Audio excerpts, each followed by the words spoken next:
Member for Memram Cook, Tantramar. Thank you, Madame Speaker. Merci, Madame la Présidente. Je me lève pour prendre la parole sur la loi concernant la réforme de la gouvernance locale. Et il y a beaucoup de choses à dire sur cette réforme. Et je m'inquiète que le gouvernement propose de limiter le nombre d'heures que nous pouvons débattre et demander des questions sur ce projet de loi. There's a lot to say about this major reform, Bill 82, an act respecting local governance reform. There's a lot here, and I am very concerned that the number of hours to debate and ask questions on this and other legislation. It's being proposed with a time allocation motion that be limited. So I'm very concerned about that. I'm still going to take the time to raise some issues that I'm worried about. And what I'm really hoping doesn't happen is that we run out of enough time at committee. But I think that's the path we're on, and I'm extremely disappointed and concerned that that's going to happen. But you know what? That motion hasn't been debated and decided yet, so I'd urge government members and all members to not support that. But we'll be debating that next week, won't we, Madam Speaker? So today I want to speak to this bill, and it's there's a lot there. This is a major reform that's being proposed, and I think that it keeps referencing in the white paper that goes along with the bill that it's not a one-size-fits-all approach, and part of what that means is that in different parts, even in just my riding, there's different things happening. Memram Cook has basically been left untouched. There would have been potentially even opportunity for pieces around it to go with Memram Cook, but that Memram Cook untouched. Then we have the municipality, the village of Port Elgin, and multiple LSDs all being combined.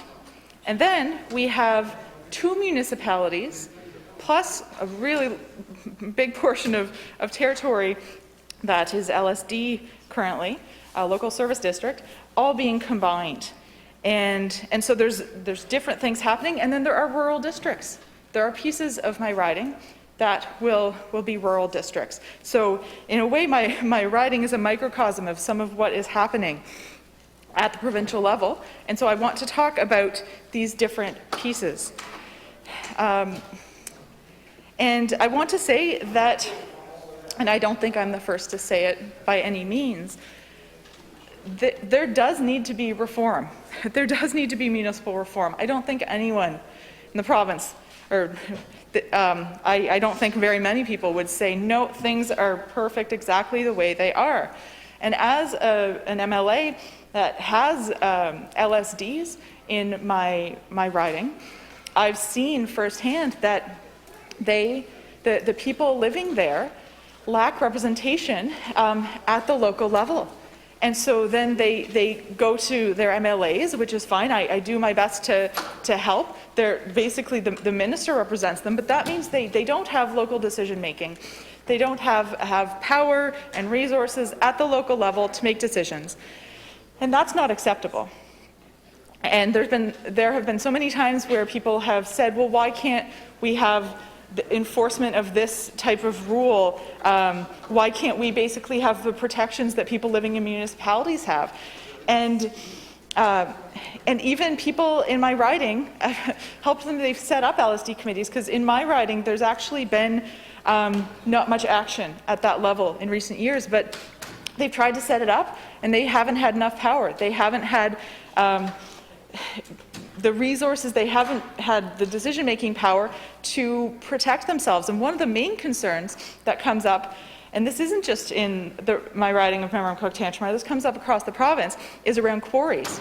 And we know that there's less protection for people living in these LSD areas from certain types of development just down the road from them. And a lot of the people that are concerned about this, they know what they're talking about because there are often already some quarries in their neighborhood, and their houses shake, and their foundations crack, and their water is compromised, and there's dust, and there's noise, and there's rocks falling from the trucks that zoom by, and there's a lot more traffic on these rural roads, and so they know what they're talking about when they're worried about the impacts of more quarries in their neighborhoods. And so they've tried to form LSD committees, and we're not able to get very far to protect themselves, basically.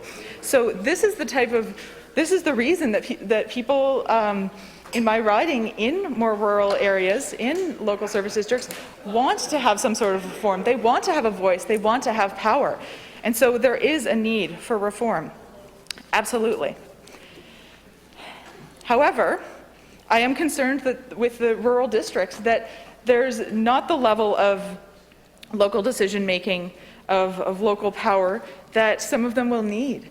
There are proposed changes to allow for basically them to be advisors, not decision makers.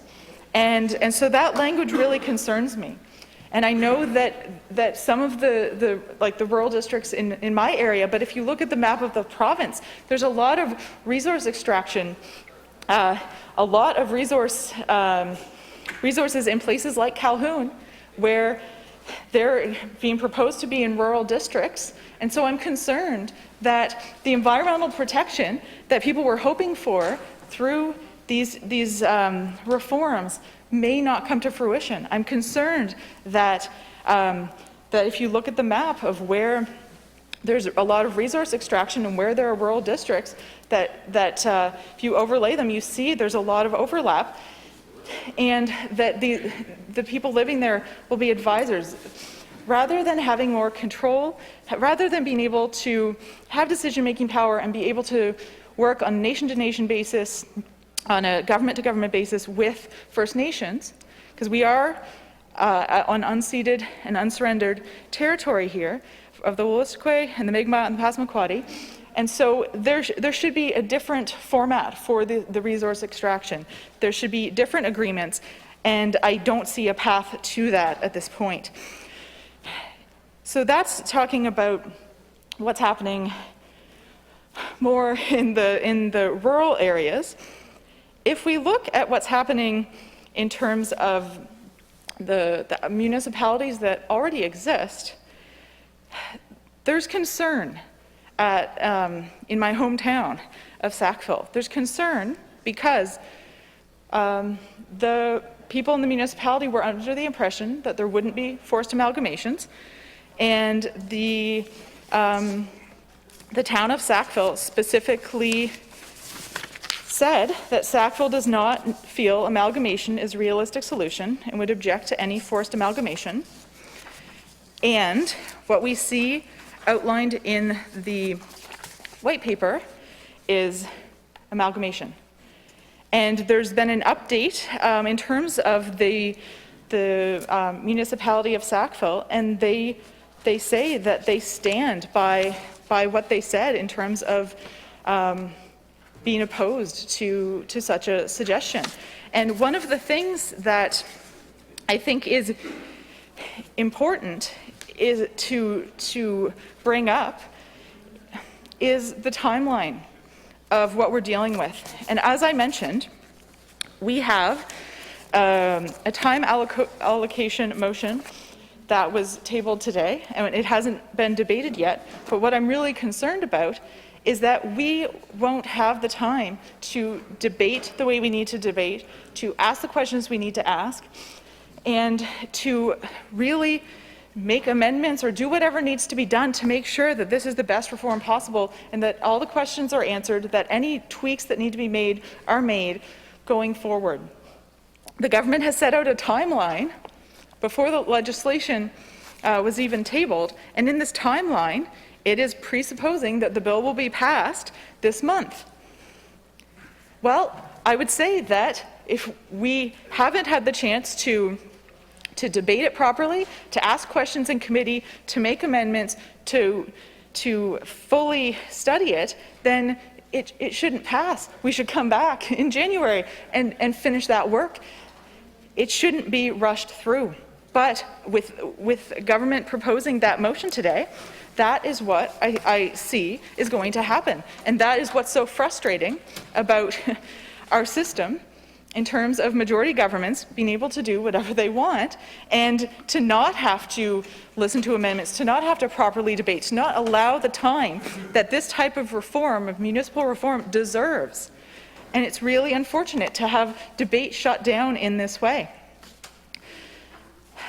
We need to see more democracy, not less. And that is what the hope would be, to see more democracy, more representation, an improvement, ideally in this House, but also in terms of this reform. And I think in some cases there is going to be better representation, but in some cases there are concerns. What I'm hearing is there's concerns about diluting representation, diluting democracy, or only going part way towards an advisory council, as I mentioned, in rural districts, rather than full representation. And I think the key too is that when we have representation, there needs to be resources that are tied to that. And we're seeing that the regional service commissions, the RSCs, are going to be taking on power. Will they have the appropriate resources? Will the decision-making structure work? And what can municipalities expect in terms of their powers, in terms of and I guess specifically I'm thinking of Sackville and Dorchester, and then a big chunk of land. We're talking about the parishes around those two municipalities. What type of decision making will be there? And again, we need to have enough time in committee to fully understand what all of this is going to mean for the people who are living in LSDs, because what I'm understanding is that there will be some shared budgetary items and then some budgetary items that are not shared, and we're trying to wrap our heads around, well, assets and debts and roads, and it seems that the people in LSDs who are going to become part of this entity, in this case entity 40, will still have I would say it sounds like a similar situation in terms of roads, which is really frustrating because the current situation is really unacceptable. Route 16 that runs through my riding, it connects to Prince Edward Island, and it's part of the Trans-Canada Highway, and it is just unacceptably dangerous and neglected, and a little bit of patchwork here and there happens, but people in that riding have been asking for Route 16 to be paved. People in my riding of Memramcook-Tantramar have been asking for, especially the Jollacure area, for that to be fixed up. And I have put that as a priority year after year since I've been elected, when I've given priorities to the Department of Transportation and Infrastructure. But it remains unpaved. So I guess I'm worried we're going to get more of the same, with LSDs being treated differently and having unacceptable road conditions. This is a matter of safety, Madam Speaker. This is really frustrating because I'm worried that we're still going to have people in rural areas treated in this way. But people in rural areas deserve to have safe roads, and this is important for transportation, it's important for children on school buses going to school, it's important for tourism. This is a major route. I'm not talking about some dirt road somewhere. I'm talking about a major highway that runs through my riding, and it's been neglected, and we see that over and over. But I don't see how things are going to change under this situation. The DTI will still be responsible. There'll be a separate budget, from what I understand.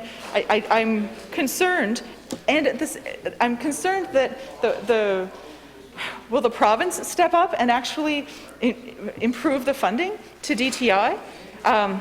Because one of the concerns with forced amalgamation and with expanding municipalities has been the worry of taking on more roads, because municipalities, the cost of roads has, of the provincial highways that run through them has continued to increase. And that's always a worry, that more responsibility but not enough resources will be downloaded onto lower levels of government. So, Madam Speaker, when we look at the local service districts, it remains to be seen exactly what that's going to mean in terms of decision making, if they're becoming part of a municipality or if they're becoming part of a rural district. Maybe it'll be a step up. I guess it remains to be seen what's going to happen. And we're being told, well, in January, there'll be transition teams, and then it'll all get sorted out. But there are a lot of questions that I think need to be answered now. There may be amendments. I do think there are amendments that may need to be made, but I'm worried that it's not going to happen. I'm worried that amendments are constantly dismissed, that everything's a fait accompli by the time it gets to the legislature, and that's not how it should be, Madam Speaker. We should have the chance to debate. We should have the chance to send it to a committee or have amendments be actually considered when they go to committee and not just dismissed outright and vote along party lines and that's the way it is. That's not how things should work, Madam Speaker.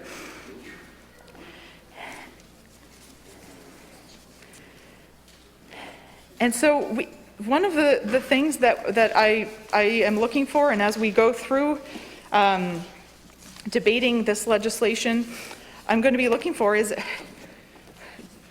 there an increase in local decision making, and are the resources needed going to be there? And there are multiple local service districts in my riding: Dorchester Parish, Sackville, Point Dubuque, Cape Tormentine, Bayfield, Murray Corner, Bayvert, Botsford, Westmoreland. And these people do need to have representation. But as I said, there are going to be people in rural districts, and I'm really worried about the resource extraction there.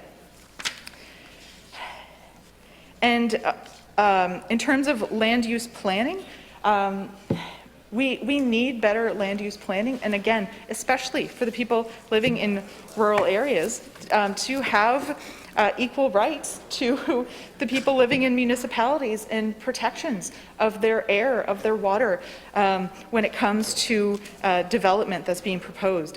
And as it stands, that is not the case. And they don't have the power locally. The minister does. And that is not acceptable.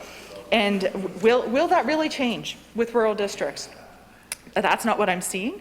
And so that really, really worries me. But people said they wanted representation. I will have questions in committee, if we end up having enough time at committee, when looking at what powers the minister will have, and the transition teams that will be able to come in will have, to make decisions.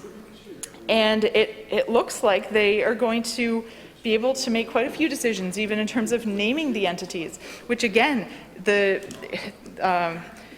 municipality of Sackville has stated that they're against the proposed entity 40.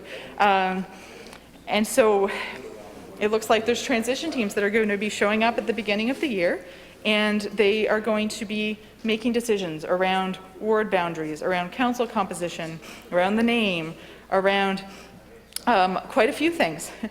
And that is really concerning to the people who've been elected to represent the municipalities in question. What powers will they still have to make decisions like this? Because they were elected to represent the people in that region, and there's concerns about what this is going to mean for our area, and how much power will they have? How much power is going to remain at the local level in deciding these really fundamental things, like council composition, like what we're called? These are major concerns that I have that are laid out in the bill. And just a reminder, Madam Speaker, this bill contains 128 pages is what I'm reading here. This is a huge bill. There's a lot there. And again, it's going to be rushed through for the end of the year. But I think there's going to be a lot of questions that remain, a lot of concerns unanswered by the time we get to that point. And Madam Speaker, as I've mentioned, there will be, I'm concerned about the advisory role that people in rural districts will have rather than decision making. This is very concerning. And this comes up, I've talked about resource extraction, but there are other things as well. When we look at waste, we talk about waste management, but sometimes there's, you know, our society creates things like cars, and then they need to go somewhere. And so there's places that I don't know if the word junk. I'm trying to think of another word aside from junkyard, but basically places where some of these materials go, but some people who live close to them are worried that there's not enough regulations around them. What if there's oil leaking? What if there are concerns like that? Where are they allowed to be? Will there be decision-making power at that level? And I'm not seeing it. I'm not seeing that the final decision will be at the local level. I'm seeing that it'll be an advisory role, and I'm concerned that that won't be enough, Madam Speaker. And of course, as I mentioned, the worry, there's a worry around costs, and depending on which angle you're coming from, the worry varies. People in more rural areas, I think, have had concerns about what their taxes will look like, and I guess we know that there's going to be the ability to have a variety of tax rates depending on services received, but we really don't know exactly what we're dealing with yet, Madam Speaker.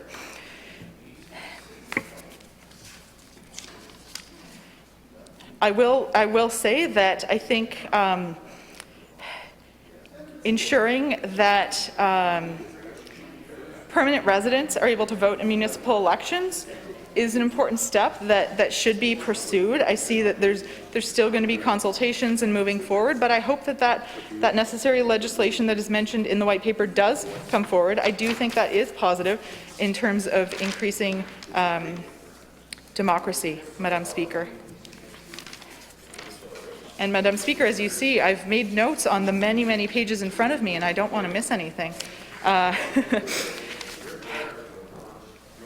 And one question that I want to be able to ask is, in terms of the municipality of Sackville and what is proposed to be Entity 40, will the student population be included as part of the population when looking at equalization, when looking at the resources needed to support the students? There are students who go to Mount Allison University that stay there all year, and even if they don't stay through the summer, they're there for most of the year. And the municipal infrastructure required to support them is still needs to be there to respond to what's needed for this population, but they haven't been included in the past when looking at the equalization grants. And so that's a question that I have, Madam Speaker. And so, as I said, there is a time, I'm going to get the word right, time allocation motion in front of us that will be debated next week, Madam Speaker, and I am extremely concerned that this bill will not get its due. This is a huge reform, and we should be able to debate this and ask questions and make amendments and do whatever it is we need to do as legislators to make sure this is the best possible reform and the best possible bill. But it seems like it's already set in stone that it's going to pass. Doesn't matter how far we get into debate, doesn't matter if every MLA has had the chance to speak or ask questions, doesn't matter, and even if we get further on this bill, then maybe some other bills that are also really important may not get time. It'll all get voted through, and then things will just start in January on this timeline that the government has outlined. And the government did consultations, but I'm concerned, I hope that consultations haven't stopped. Madam Speaker, some municipal councils haven't had a chance to meet since this came out, and they were told there's a 2-week deadline, and I think a lot of people felt defeated right away, thinking we don't have time to respond, we don't have time to make changes, that this is a fait accompli, that this is basically done.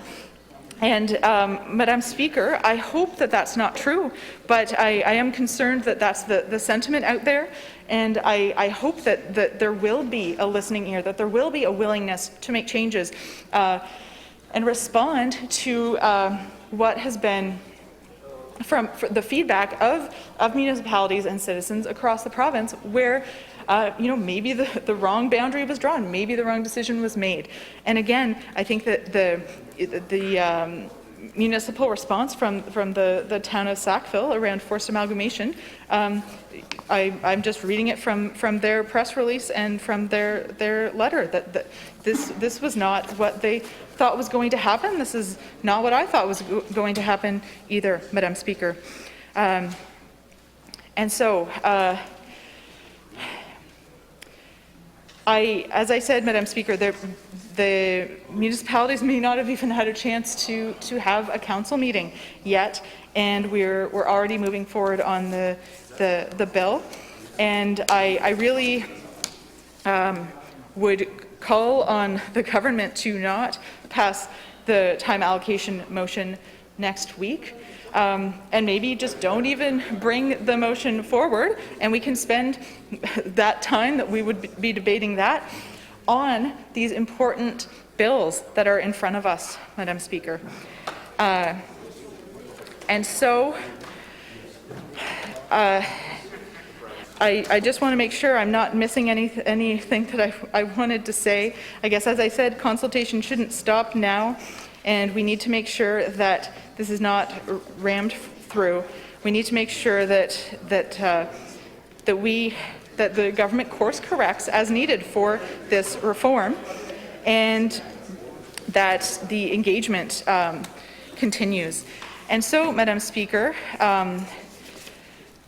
I would like to move an amendment, and I move, seconded by the member for Kent North, that the motion for second reading be amended by deleting all the words after the word "that" and substituting the following: Bill number 82, an act respecting the local governance reform, be not now read a second time, but that the order for second reading be discharged and subject matter of the bill referred to the Standing Committee on Law Amendments. Thank you, Madam Speaker.